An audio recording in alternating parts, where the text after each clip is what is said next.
ટીંબીના અમરા ભગત, કોળી જ્ઞાતિ, વડતાલમાં મહારાજ અક્ષરવાસી સ્વધામ પધાર્યા ત્યાર પછીનો પ્રસંગ. અને એ ચૈત્રી રામનવમીનો સમયો. દોડી દોડીને સેવા કરે, સાધુઓના વ્રત સાધુ હોય ને માંદાની સેવા કરે, એમના જે મૂતળી પેશાબના ખાળિયા હોય ત્યારે તે માટલા રાખતા હોય, ભરાઈ જાય તો નાખી આવે, સાફ કરે, આ બધું એવું બધું બહુ કામ કરે, દોડી દોડીને કરે. અને એ બધું સંતોના નજરમાં હોય.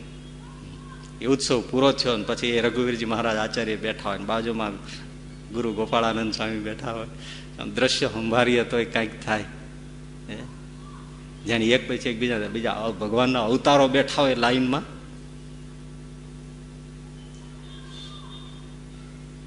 અને ઓલા વિદાયનું હોય ને એટલે પગે લાગવા આવે ને પછી મા બાપ ઘરે જઈએ છીએ એમ. અમરા ભગત કોળી સેવાભાવી પગે લાગવા આવ્યા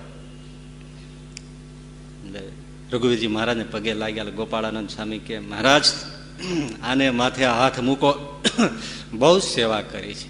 એટલે આચાર્ય મહારાજે માથે બે હાથ મૂક્યા અને વાળ થોડા મોટા એટલે આમ સેજે આમ પકડ્યા અને હલાવ્યા રાજીપાથી.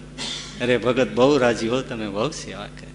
પછી ગોપાળાનંદ સ્વામીના ખોળામાં માથું મૂક્યું, સ્વામીએ પણ માથે હાથ મૂકીને ભગત તમે તો બહુ સંતોને રાજી કરી દીધા, બહુ રાજી કર્યા, અમે બધા બહુ રાજી છીએ. બસ ત્યારે આંખમાં આંસુ આવી ગયા છે.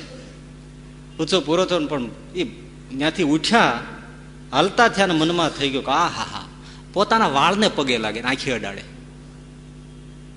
પોતાના વાળ લઈ અને પોતે પ્રસાદી ના છે.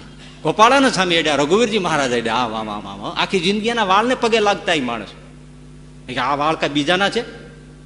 આ જો આ પ્રસાદીના છે, લે લે લે એમ બીજાને અડાડે. જો કોઈને દરદ હોય તો વાળ અડાડે. આ તમે કેવો પુરુષ! બસ હવે આ વાળ અહીંથી ઉતરે નહીં. અને ભાઈ જોગંદર જટા જેવા વાળ થયા. હાયલા જતા હોય તો આમ હાયલો જતા લટુરિયો હાયલો જતો એવું લાગે, ઋષિ જેવો જીવન લાગે. પણ વાળ એને નક્કી થઈ ગયું કે આના માથે, મારા માથા માથે ગોપાળાનંદ સ્વામી અને રઘુવીરજી મહારાજનો હાથ પડ્યો, હવે આના માથે કોઈનો હાથ ન પડે. જાઓ. તે વાળનો તો ન પડ્યો, પણ કે લગ્ન કરું તો બૈરા છોકરાનો પડે ને, માટે આ જીવન પરણવું જ નથી. ગ્રહસ્થાશ્રમ ઉડી ગયો.